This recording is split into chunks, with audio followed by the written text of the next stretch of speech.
Fox and Jason Marks are in Buxton right now on Hatteras Island. Andy, go right ahead.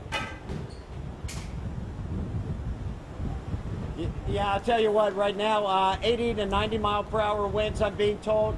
They're gusting to that 80 to 90 miles per hour. What we're really worried about is around 6 o'clock this morning, between 5 and 6, we're expecting to get sound side flooding. We are expecting storm surge somewhere between 4 and 6 feet. That's what we're expecting later on this morning. I have some pictures. Photographer Rob Rizzo and I were just out on the road, Highway 12. These are some of the pictures we saw. Now, these are interesting in that the lights, the power's still on. There's some transformers that are blowing. I know that we lost power here for the first time around 1:20, and then for good around 2:10. And you can see that the wind, you can see the water being lifted by the wind. We have some vertical wind out here. We do have some tree branches down, although we have not seen any trees down. We have sand on Highway 12.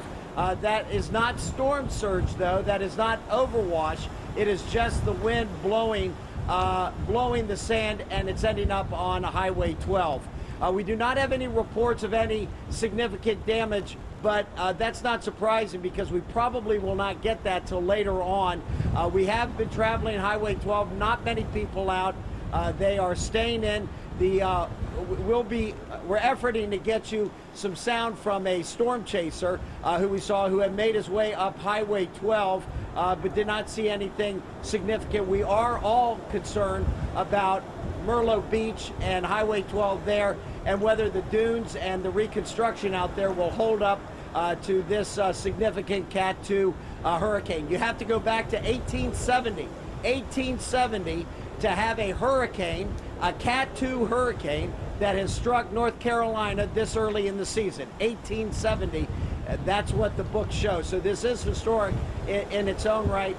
Guys, back to you. I'm here with my colleague Jason Marks, who's been reporting all night, and we'll be reporting for the rest of the day. Guys, back to you.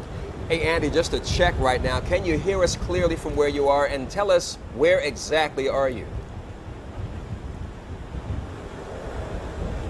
We are at the Falcon Motel. We were over at another motel.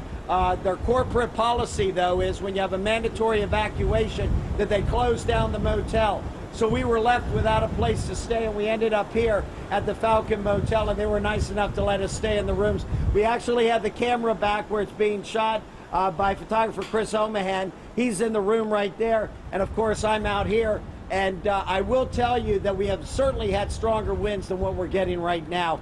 They are gusting, though, to 80, 90 miles per hour. And once again, what everyone's concerned about right now is the storm surge coming from the Pamlico Sound, coming around as the storm's moving away.